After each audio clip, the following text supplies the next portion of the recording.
సిపెలలో నేను సిద్ధముగా చేసుకో రాజు రానయ్యన్నాడు.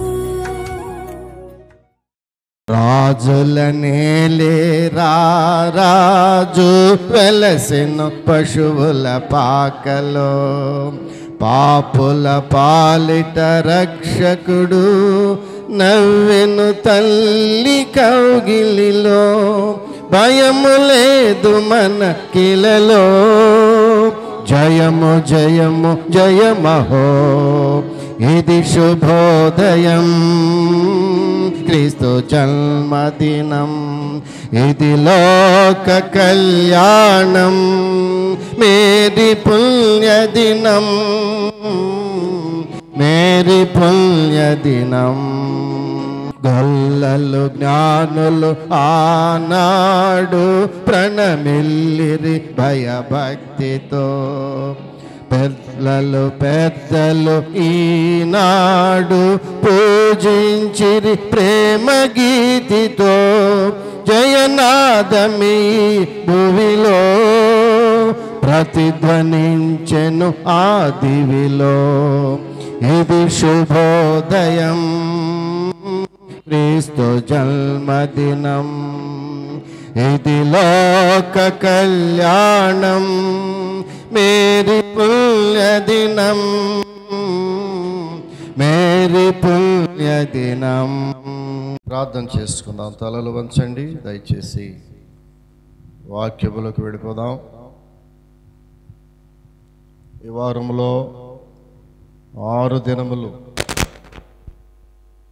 దేవుడు తన చల్లటి హస్తములతో నిన్ను నీ బిడ్డల్ని కాపాడిన విధానాన్ని జ్ఞాపకం చేసుకుందాం.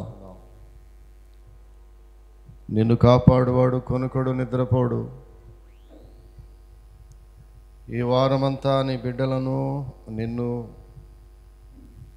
ఏ మనుష్యుడు కాపాడలేదు, దేవుడు తప్ప. ఆయన కనికరము కలిగినటువంటి చేతులు నీ బిడ్డలను కాపాడుకుంటూ వస్తున్నాయి. నీవు పీల్చుచున్న గాలి ఆయన ఊపిరి నీలో ఊదిందే.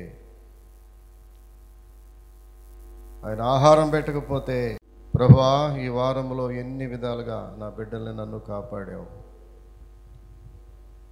ఎన్ని ప్రమాదముల నుంచి ఎన్ని అపాయముల నుండి మమ్మల్ని కాపాడుచున్నావు. అయినప్పుడు దేవుని విలువేంటో నీకు తెలుస్తుంది.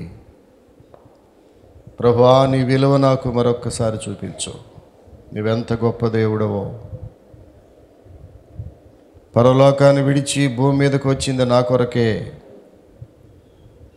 నువ్వు భూమి మీదకి రావాల్సిన అవసరత నీకు లేదు ప్రభువా. కేవలము నన్ను ప్రేమించి వేదిక రక్షించటానికి తప్పిపోయిన నన్ను, ప్రభువా నీకు దూరముగా పారిపోయినటువంటి నన్ను వేదిక రక్షించటానికి ఈ భూమి మీదకి మరలా వచ్చావు. అదే క్రిస్మస్ పండుగ మేము జరుపుకుంటున్నాం. దీని ఆంతర్యాన్ని మేము గ్రహించే వారిగా చేయండి. ప్రార్థన చేసుకుందాం. హృదయంలో నీ స్వరము మానవుని బ్రతికించింది ప్రభువా. ఆ దివ్యమైన స్వరముతో ఈ ఉదయకాల సమయంలో నాతో మాట్లాడండి. నీవు మాట్లాడితే నేను బ్రతుకుతాను ప్రభువా అని భక్తుడు మాట్లాడాడు. ప్రభువా నీవు మాట్లాడితే నేను బ్రతుకుతానయ్యా. నీ సేవకం ద్వారా నీ మాటలు నాకు దయచేయి ప్రభువా. వచ్చిన బిడ్డలు జ్ఞాపకం చేసుకోనండి. ఆసక్తి కలిగి ఆశతో నీ సన్నిధికి వచ్చారు ప్రభువా. కృతజ్ఞతతో నీ మందిరానికి వచ్చారు. ఇంట్లో కూర్చోవటం కంటే నీ మందిరంలో ఆశీర్వాదం ఉందని ఆశపడి బిడ్డలు వచ్చారు. వాళ్ళ ఆశను తృప్తిపరచండి. నీ మాటలు మాకు అందరికీ దయచేయండి. ప్రశస్తమైన నీ మాటలు ప్రభువా. ఒక్క మాట కూడా వృధాగా పోయేది కాదు నీ మాటల్లో. ఈరోజు ఈ ప్రశస్తమైన వాక్యాన్ని హృదయంలో దాచుకోవటానికి, ముఖ్యంగా మా బిడ్డలు మేము పనులన్నీ ప్రక్కన పెట్టి ఈ వాక్యము బోధిస్తున్నంతసేపు ఎక్కడికి కదలకుండా గౌరవార్థంగా భయముతో నీ సన్నిధిలో కూర్చుని నీ మాటలు వినే కృప దయచేయండి. ఇంకెవరైతే సిద్ధపడుచున్నారో వారిని కూడా తీసుకురండి. మీరు ఇచ్చిన ఏర్పాట్లన్నిటిని బట్టి వందనాలు. మా ఊహల కంటే, మేము అడిగిన వాటికంటే ఎక్కువగా మాకు ఎన్నో ఏర్పాట్లు మా మందిరానికి ఇస్తున్నావు. అది మమ్మల్ని బట్టి కాదు ప్రభువా, నీ కృపను బట్టి ఇస్తున్నావు. అది మేము అర్థం చేసుకోవడానికి సహాయం దయచేయండి. వాక్య భాగములు పెడుచున్నాతో మాతో మాట్లాడమని యేసు నామమున అడుగుచున్నాం తండ్రి, ఆమేన్. చాలా సంతోషం ప్రియులరా. పల్లెటూరులో అయితే మేము చీపుర్లు పట్టుకుని బయలుదేరేవాళ్ళు. ఇంత సున్నం కొట్టుకోవటానికి చీపుర్లు తీసేవాళ్ళు, సున్నాలు పల్లెటూరులో.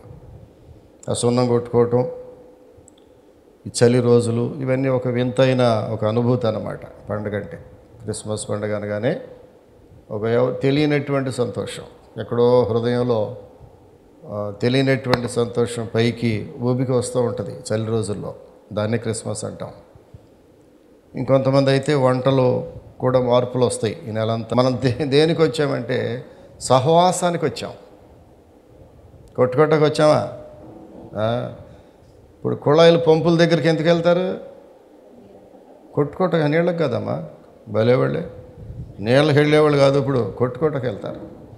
తగాదాలు ఉంటే ముందు అక్కడే, ఎక్కడ తగాదాలు ఉంటే ఇప్పుడు బిందు పట్టుకెళ్ళి దీన్ని ఏదైనా ఈ రోజున కొట్టాలరా, అది తగాదాలకు బాగుంటుంది అక్కడ. ఇక్కడ అది కాదు.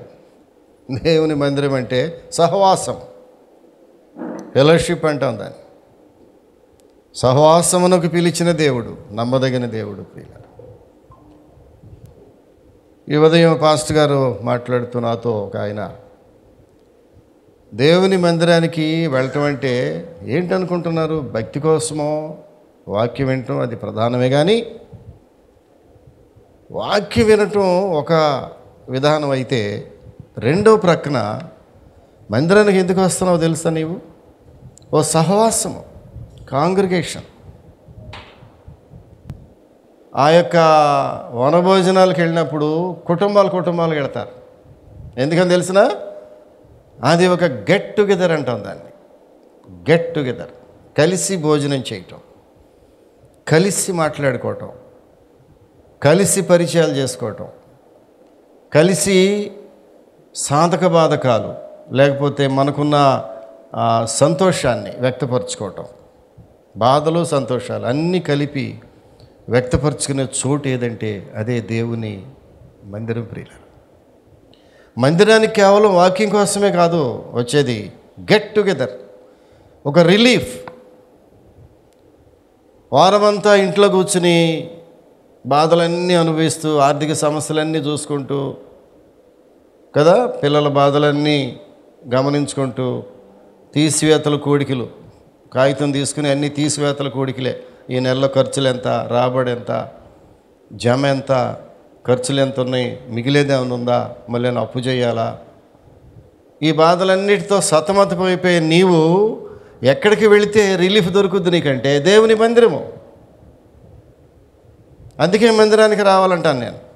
బైబిల్ చెప్తుంది అందుకే. మందిరం అనగా కొందరు మానుకొనున్నట్లుగా సమాజముగా కూడుకొనటం మానొద్దు అంటది బైబిల్. దేనికి? రిలీఫ్ దొరుకుద్ది నీకు. వారమంతా మైండ్ అంతా చిరాకు పడినంటే నీకు ఎక్కడ ఈ రిలీఫ్ దొరుకుద్దంటే దేవుని మందిరమే. వచ్చినప్పుడు నలుగురు కనపడతారు, 10 మందితో మాట్లాడతాం, దేవుని వాక్యం వెంటనే కాకుండా 10 మంది కనపడతారు. దేవునితో స్నేహము, దేవుని బిడ్డలతో స్నేహం. స్నేహాలు చాలా రకాలు ఉన్నాయి. బజార్లో ఎంతోమందితో స్నేహం చేస్తుంటాం, చుట్టలు తాగేవాళ్ళతో, బూతులు తిట్టేవాళ్ళతో. నీవు బూతులు తిట్టేవాళ్ళతో సహవాసం చేస్తే ఖచ్చితంగా లాంగ్వేజ్ నీకు వస్తుంది, తప్పకుండా వస్తుంది. ఏదో ఒక రోజున మారుమోగుద్దా బూతులు నీ మైండ్లో, నీకు తెలియకుండానే బూతులు పంచాంగం మొదలెడతావు. నువ్వు కూడా నువ్వు ఎవరితో సహవాసం చేస్తున్నావో అదే నీ మైండ్లోకి వచ్చేస్తుంది. నీవు దేవుని సన్నిధిలోకి వచ్చి దేవుని బిడ్డలతో సహవాసం చేయటం ప్రారంభిస్తే నీ మైండ్ రిఫ్రెష్ అవుద్ది. తిరిగి పునరంకితం అవుతాం దేవుని సన్నిధిలో. దేవుని వాక్యము కొరకు పునరంకితం కావాలి అంటే దాన్ని ఇంగ్లీష్లో రిఫ్రెష్మెంట్ అంట, రిఫ్రెషింగ్. మైండ్ రిఫ్రెష్ అవ్వాలి. ఎక్కడ అవుద్ది? దేవుని మందిరంలో అవుద్ది. అంతే. అందుకే ఒక ఆదివారం మానేస్తే 15 రోజులు నీ మైండ్లో డిమ్ అయిపోతావని. దేవుని వాక్యం కొరకే కాదు నేను చెప్పేది, జనరల్గా నీ మైండ్ డిమ్ అయిపోద్ది. దయచేసి దాన్ని అవాయిడ్ చేద్దాం. ఆదివారం వచ్చిందంటే అన్ని పనులు మానేద్దాం. ఈ మధ్య చిన్న సాకు దొరికితే అంతే, దాన్ని పట్టుకుని ఆదివారం మానేస్తున్నాం. అది భక్తి కాదు. చిన్న కారణం, ఈ కారణం చేత ఎందుకు రాలేదు అన్నయ్య, ఈ కారణం చేత రాలేదు. ఆ కారణాన్ని పక్కన పెట్టి నువ్వు మందిరానికి వస్తే నీవు ధనిరాలు అవుతావు. నేను నీకు చాలా పొగుడుతాను నేను. ఓహో, ఆ క్లిష్ట పరిస్థితుల్లో కూడా నువ్వు మందిరానికి వచ్చేవే. క్లిష్ట పరిస్థితుల్లో కూడా మందిరానికి రావడం గొప్పతనం. అన్నీ బాగుండి మందిరానికి వస్తే నీ గొప్పతనం లేదు. నేను ఉన్నానమ్మా, అన్నీ క్లియర్గా ఉంది. ఆరోగ్యం బాగా ఇచ్చాడు దేవుడు, మంచి బట్టలు ఇచ్చాడు, బ్రహ్మాండ టిఫిన్ చేశాను మార్నింగ్ నేను. మా వాళ్ళు 70 mm అంటూ అట్లు, సన్నటట్లు, ఇటు చూస్తే మనిషి కనపడతాడు, అలాంటి దోశలు వేసి పంపించారు. సన్నటి దోశ. నేను సన్నటి దోశలు ఇష్టపడతానులే. శుభ్రంగా భోంచేసా, ట్యాబ్లెట్లు వేసుకున్నా, ఫ్రెష్గా తయారయ్యా, వచ్చేసా. ఇది గొప్పతనం కాదు. ఎవరైనా వస్తారు ఈ పరిస్థితుల్లో మందిరానికి. ఒక క్లిష్ట పరిస్థితుల్లో దాన్ని పక్కన పెట్టి సమస్యని మందిరానికి వస్తావే, అది దేవుడు చూసేది. నేను ఈ కారణం చేత మందిరం రాలేకపోతున్నానండి, నాకు ఈ రోజు ఇంట్లో కార్యక్రమం జరుగుతుందండి, మందిరం ఆ కార్యక్రమాన్ని పక్కన పెట్టలేవా? దేవుని కొరకు చెప్పాలి, పెట్టలేవా? 20 సంవత్సరాల సహవాసం యొక్క ఎక్స్పీరియన్స్లో ఒక ఐటెంని పక్కన పెట్టి మందిరానికి రాలేవా? రాలేవు నీవు. ఎందుకంటే దాన్నే చూపిస్తావు సేవకుడికి. అన్నయ్య గారు అది కనపడుతుంది, అందుకే మందిరం వదిలేశాను నేను. ఇది భక్తి కాదు. ఎట్లా అవుద్ది భక్తి చెప్పండి? నీ ఇంట్లో ఒక ప్రోగ్రాం జరుగుతుంటే దాన్ని వదిలేసి దేవుని మందిరానికి వస్తే అది భక్తి అంటే. అన్నీ క్లియర్గా ఉండి దేవుని మందిరానికి రావటం అది భక్తి కాదు. కనుక ప్రియులరా, ఈ చిన్న హెచ్చరికలే, వాక్యం కాదమ్మా. ఎందుకు చెప్తున్నానంటే దేవుని మందిరానికి రావటం కేవలం వాక్యం కొరకు మాత్రమే కాదు, మనందరూ కలిసి మంచి చెడు మాట్లాడుకునే ఒక చక్కని వేదిక దేవుని మందిరం అంటే. అందుకే రావాలి. వెళ్ళిపోదాం వాక్యంలోకి, బైబిల్లోకి వెళ్ళి చూద్దాం. చూడండి, ఈరోజు ఒక క్రిస్మస్ మాట మాట్లాడదామని ఆశపడుతున్నాను నేను. మొదలు పెట్టేద్దాం క్రిస్మస్ ప్రసంగాలు. వెళ్ళండి, మత్తయి సువార్తలోకి వెళ్ళండి. 1వ అధ్యాయము. మత్తయి సువార్త బైబిల్స్ ఉన్న వాళ్ళందరూ మత్తయి సువార్త 1వ అధ్యాయం అనగానే భయం కొంతమందికి. మత్తయి సువార్త 1వ అధ్యాయం అనగానే చిరాకు కొంతమందికి. చాలామంది 1వ అధ్యాయం 17 వచనాల వరకు ఎవరు చదవరు పెద్దగా.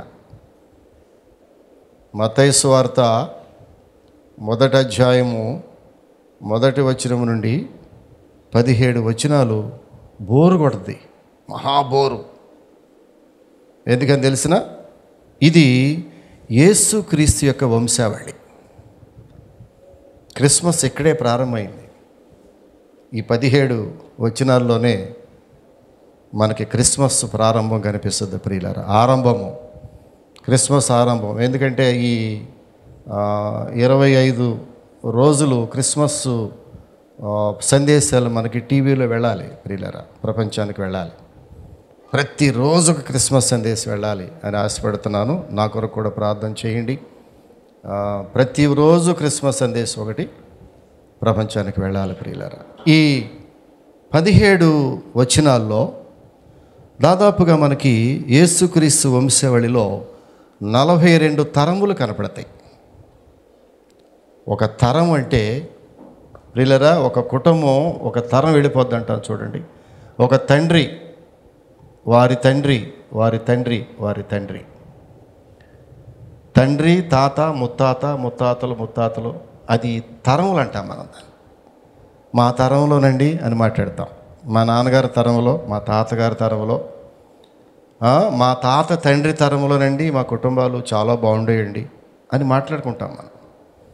ఇవి ఇక్కడ ఎన్ని కనపడుతున్నాయి తెలిసిన? 42 తరములు కనపడుతున్నాయి. ఇశ్రాయేలు క్రీస్తు ప్రభు యొక్క వంశావళిలో 42వ తరములో పుట్టినవాడు యేసు ప్రభు కనపడతాడు మనకి. మొట్టమొదటి ఎవరి తరం ఇది? అబ్రహాము తరం. అబ్రహాము నుంచి ప్రియులారా 17వ వచనం చూస్తే అబ్రహాము మొదలుకొని దావీదు వరకు 14 తరములు. 14 తరములు. దావీదు మొదలుకొని యూదులు బబులోనుకు కొనుపోబడిన కాలం వరకు 14 తరములు. 2 14లు. బబులోనుకు కొనిపోబడినది మొదలుకొని క్రీస్తు వరకు 14 తరములు. 3 14లు 42 తరములు క్రీస్తు ప్రభువుకి వంశావళిలో మనకు కనిపిస్తాయి. ఇది బైబిల్ చరిత్ర ప్రియులరా. క్రీస్తు ప్రభు అంటే ఎవరో తెలిసిన చరిత్రకు మూల పురుషుడు, చరిత్ర కలిగిన వాడు. కట్టుకథల్లో, పుక్కిటి పురాణాల్లో వర్ణించబడినటువంటి ఒక పాత్ర కాదు క్రీస్తు అంటే. ఎవరి క్రీస్తు అంటే 14 తరములు, మరొక 14, మరొక 14, అబ్రహాం మొదలుకొని 24 తరముల నుంచి వస్తున్నటువంటి తరముల్లో పుట్టినటువంటి వాడు యేసుక్రీస్తు ప్రభు ప్రియులారా. ఆయన వంశావళి మరి చూస్తే యేసుక్రీస్తు వంశావళి చాలామంది చదవకుండా వదిలిపెట్టేస్తారు. ఎందుకంటే ఈ పేర్లు అర్థమై సావక అబ్రహాము కుమారుడు దావీదు కుమారుడైన యేసుక్రీస్తు వంశావళి అని ప్రారంభమవుద్ది మత్తయి సువార్త 1వ అధ్యాయంలో. అబ్రహాం ఇస్సాకును గనెను, ఇస్సాకు యాకోబు, యాకోబు యోధా అతని అన్నదమ్ములు. ప్రియులరా, ఈ 14 24 తరముల్లో ఒకటి గమనించాలి మనం. ఇప్పుడు ఏంటో తెలిసిన ప్రత్యేకత ఈరోజు వాక్య భాగంలో ఈ 14 తరముల గురించి నేను మాట్లాడదలుచుకోవాలా, మీకు బోరు కొట్టించక్కర్లా. ఈ 40 నిమిషాలు వాక్య భాగములో నేను మీతో మాట్లాడాల్సింది ఏంటంటే ఈరోజు 24 తరములన్నీ కూడా పురుషులే మాట్లాడుతున్నారు. చూడండి, తరములన్నీ పురుషులతోనే ప్రారంభమవుద్ది. పురుషుల గురించే మాట్లాడుతుంది బైబిల్. ఇక్కడే కాదు, మీరు ఎన్ని తరములైన చూడండి బైబిల్లో పురుషుల గురించే మాట్లాడుద్ది.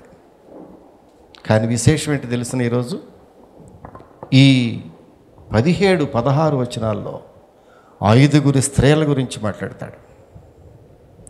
ప్రాముఖ్యమైన 5 స్త్రీ పేర్లు ఇక్కడ కనబడతాయి. మూల పురుషుల కంటే మూలమైనటువంటి స్త్రీలు 5 మనకు కనబడతారు. ఈ 5 క్రిస్మస్ పండగకి ఒక బేస్. ఈ 5 జీవితాలే ప్రియులారా. క్రీస్తు పుట్టుక వెనుక ఈ 5 స్త్రీలు మనకు కనబడతారు. చాలా ప్రాముఖ్యమైనటువంటి స్త్రీలు. ఈ స్త్రీలు ఒక్కొక్కళ్ళు మనం తీసుకుంటే 5 స్త్రీలు మనకు కనబడతారు. మొట్టమొదటగా ప్రియులారా, ఎంత సాధారణమైనటువంటి స్త్రీలు అంటే వీళ్ళకి పెద్ద జీవితాలు లేవు, పేరు ప్రతిష్టలు లేవు, సంఘములో గౌరవప్రదమైన జీవితం అంతకంటే లేదు, పెద్ద చదువుకుని విద్యావంతులు కూడా కాదు వీళ్ళు. అతి సామాన్యమైనటువంటి స్త్రీలు, త్రోసివేయబడినటువంటి స్త్రీలు, తృణీకరించబడినటువంటి స్త్రీలు. బైబిల్ చాలా ప్రత్యేకమైందమ్మా.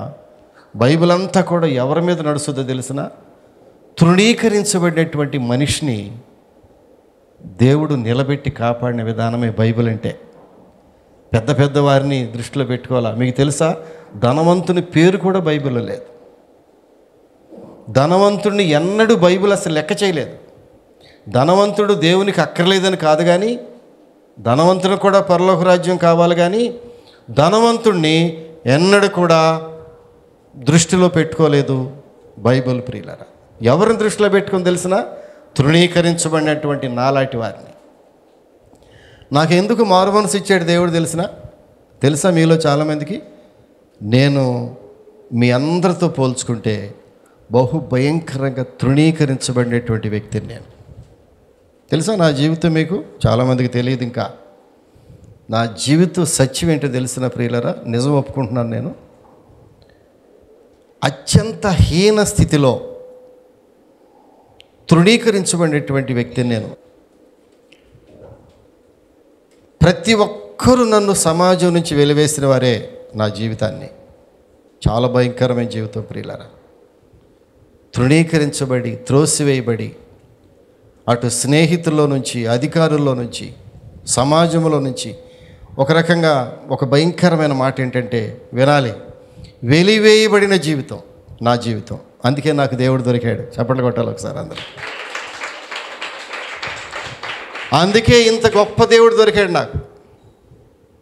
అందుకే నా మీద దేవుడు ఇంత జాలి చూపించాడు. నేను మంచివాడిని కాదు. ఈ 5 స్త్రీలు కూడా ఎట్లాంటి వాళ్ళు తెలిసిన? మొదటిగా తామారు కనిపిస్తుంది.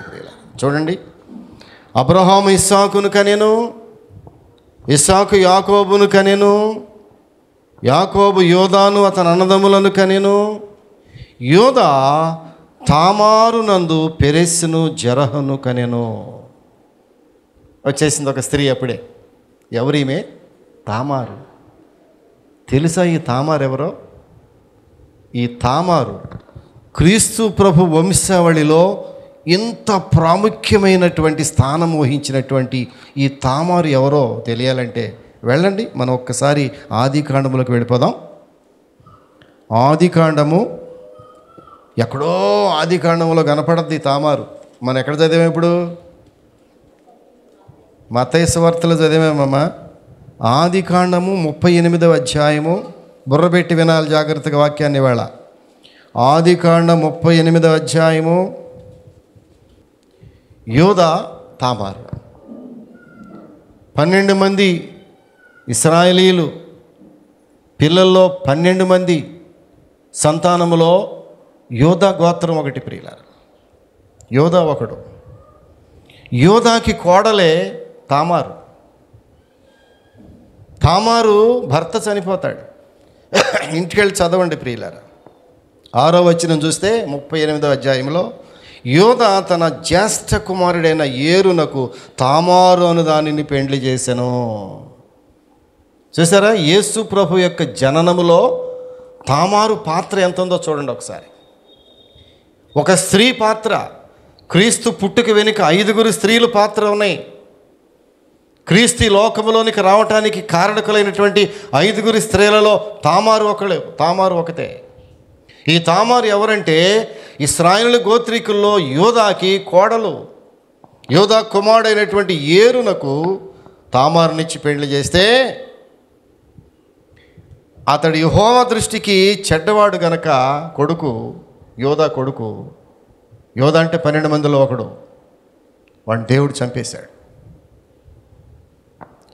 ఏరును దేవుడు చంపేస్తే ప్రియులరా, అప్పుడు యోదా ఓనానుతో, అనగా ఏరునకు తమ్ముడైనటువంటి యోనానుతో, నీవు అన్న ధర్మమును వహించు అన్నప్పుడు అతడు ఇష్టపడలేదు. ప్రియులరా,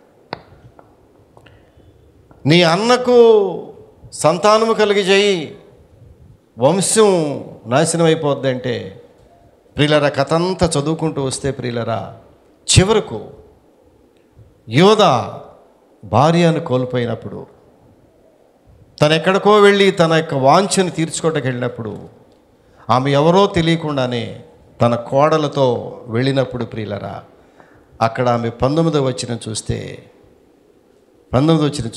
ఆమె తన మామ వలన గర్భవతి ఆయను. బైబిల్ చూసినట్లయితే ప్రియులరా, ఒక త్రోసివేయబడి, తృణీకరించబడి, విసర్జించబడి, పాపాత్మురాలుగా వెలివేయబడినటువంటి స్త్రీలను ప్రభు ఎంత వాడుకున్నాడో చూడండి. దేవుని దృష్టిలో ఒక పాపికి ఉన్న విలువ ఎంత గొప్పదో. చాలామంది అనుకుంటారు బైబిల్లోనండి వరుసలు అవి లేకోకుండా అలాగా బిడ్డలను గనేసినటువంటి బైబిల్లో రాయబడి ఉందండి. కొంతమంది పనికి మాలిన మాటలు మాట్లాడుతున్నారు. ప్రియులారా, బైబిల్ ఆ కోణం నుంచి చూస్తే నీకు అర్థం కాదు. ఎవరైతే తృణీకరించబడి సమాజంలో వెలివేయబడిందో ఆ వ్యక్తిని ఉన్నతమైన శిఖరాలు ఎక్కించాడు దేవుడు. దానికి ఉదాహరణ తామారు. ఈ తామారు గర్భవతి అయి కుమారుని కంటది. ప్రియులారా, చూడండి అక్కడ ఏం జరిగింది. అక్కడ మళ్ళీ వెళ్ళిపోండి. ఎక్కడికి వెళ్ళిపోతారు? మత్తయి సువార్తలకు వెళ్ళిపోండి. యోదా తామారు నందు పెరెస్సును జరహును కనెను. ప్రియులారా, కవల పిల్లలు 29వ వచనం చూస్తే చూడండి. అతడు ఆమె ప్రసవించుచున్నప్పుడు 28, ఆదికాండము 38వ అధ్యాయము 28వ వచనము, 27, ఆమె ప్రసవ కాలమందు కవలవారు ఆమె గర్భమునందుండిరి. ఆమె ప్రసవించుచున్నప్పుడు ఒకడు తన చెయ్యి బయటికి చాచెను కనుక మంత్రసాని ఎర్ర నూలు తీసి వాని చేతికి కట్టి ఇతడు మొదట బయటికి వచ్చానని చెప్పాను. అతడు తన చెయ్యి బయటకు వెనుకకు తీసినప్పుడు అతని సహోదరుడు బయటికి వచ్చాను. అప్పుడు ఆమె నీవేళ భేదించుకొని వచ్చితివనెను. అందుచేత అతనికి పెరెస్సు అని పేరు పెట్టబడెను. తరువాత తన చేతిని తొగరగల అతని సహోదరుడు బయటికి వచ్చాను. అతనికి జరహు అని పేరు పెట్టబడెను. ఎందుకు చెప్తున్నానంటే ప్రియులరా, అతి సామాన్యమైనటువంటి స్త్రీ సమాజం దృష్టిలో పాపాత్మురాలుగా ఎంచబడిన స్త్రీ, వరసలు వావిలు లేకుండా, బైబిల్ ఏం చెప్తుందంటే ఈమె ఎవరో యోధాకు తెలియకుండా జరిగినటువంటి కార్యం ఇది ప్రియులరా. అందుకే మీరు ఇంటికి వెళ్ళి 38 చదవండి దయచేసి. ఈ వారంలోనే ఈ రోజునే ఈ సాయంకాలమే మీరు ఆదికాండం 38 అధ్యాయము తప్పకుండా చదవాలి. ఈ సెంటెన్స్ అర్థం కావాలంటే ప్రియులారా, ఏం జరిగింది ఇక్కడ? అబ్రహాము ఇస్సాకును కనెను, ఇస్సాకు యాకోబును కనెను, యాకోబు యోధాను అతని అన్నదమ్ములు కనెను, యోధా తామారు నందు పెరెస్సును జరహును కనెను. చూడండి ప్రియులరా, ఈ స్త్రీలను మనం చూసినట్లయితే అప్పుడు యోధా అనగా తామారు యొక్క మామగారు ఆమెను గుర్తుపట్టి ఏమన్నాడు తెలిసిన? మళ్ళా వెళదాం 38 వచనం చూస్తే ప్రియులరా, ఆదికాండము 38వ అధ్యాయము 26 వచనంలోకి వెళితే 26 యోధా వాటిని గుర్తుపట్టి ఆ వస్తువుల్ని, ఈ ముద్ర, దారము, కర్ర ఎవరివో దయచేసి గుర్తుపట్టమని చెబితే యోధా వాటిని గుర్తుపట్టి నేను నా కుమారుడైన షేలాను ఆమెకి ఇయ్యలేదు కనుక ఆమె నాకంటే నీతిమంతురాలు అని చెప్పి మరి ఎప్పుడు ఆమెను కూడలేదు. ఈమె నాకంటే నీతిమంతురాలు. ప్రియులరా, ఒక తప్పు చేసినటువంటి ఒక మనిషిని, ఒక స్త్రీని బైబిల్ చెబుతోంది ఈమె నీతిమంతురాలు. ఎందుకో తెలుసిన?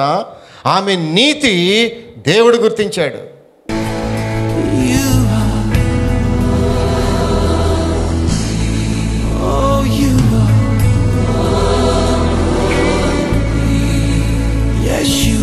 పాదాలకు వందనాలు ప్రభువా. మా ముందు 5 స్త్రీలను మా ముందు ఉంచావు ప్రభువా. తామారు, రాహాబు, రూతు, బత్షెబ, మరియా, ఈ 5 స్త్రీలు తండ్రి క్రీస్తు ప్రభు యొక్క వంశావళిలో ఒక ప్రాముఖ్యమైన స్థానాన్ని ఇచ్చావు. ఒకప్పుడు వారి జీవితాలు చూస్తే ఎంత తృణీకరించబడిన జీవితాలు, ఏమాత్రం కూడా ప్రభువా గౌరవం లేనటువంటి జీవితాలు. అలాంటి వారిని ఎన్నుకున్నావు. అలాంటి వారి కడుపులో నుంచి నీవు వచ్చావు. నువ్వెంత గొప్ప దేవుడు, ఎంతగా తగ్గించుకున్నావు. పరలోక రాజ్యములో రాజాదిరాజుగా ఉండే నీవు రాజులకు రాజువు, ప్రభువులకు ప్రభుడవు. ప్రభువా, ఒక దీనురాలు యొక్క గర్భములో జన్మించావు. ఎంత గొప్ప దేవుడు. 3 వారిపైన జీవితాలు చిగురింపజేశావు ప్రభువా. ఇక్కడ మా సహవాసములో ఎంతమంది 3 వారిపైన జీవితాలు, వారందరినీ ప్రభువా ఈనాడు ఉన్నతమైన స్థితిలో అన్ని విధాలుగా ఆదరించి నిలబెట్టి కాపాడుతున్నావు. మీకు వందనాలు. మకమకలాడుచున్న జనపనారు ఒత్తిని ఆర్పే దేవుడు కాదు నీవని రాయబడు. నువ్వు ప్రభువా మకమకలాడుతున్నటువంటి ఒత్తిని ఆర్పే దేవుడు కాదు ప్రభువా. దీపమును వెలిగించి నా దీపమును వెలిగించువాడవు నీవే అన్నాడు కనుక బిడ్డలు ఎంత ఆశపడి సన్నిధికి వచ్చి ఉన్నారు. వారొక్కొక్కరిని జ్ఞాపకం చేసుకునండి. వారి జీవితాలు చిగురింపచేసి ఉన్నతమైన స్థితిలో బిడ్డలను తీసుకెళ్ళి ప్రభువా వారు ప్రార్థన చేసిన మేరకు వారి ప్రార్థనలన్నీ మీరు ఆలకించి కృప చూపించు. ఈ వాక్యానికి ముద్ర వేసి కృప చూపించమని యేసు నామమున అడుగుచున్నాము తండ్రి. ఆమేన్, ఆమేన్.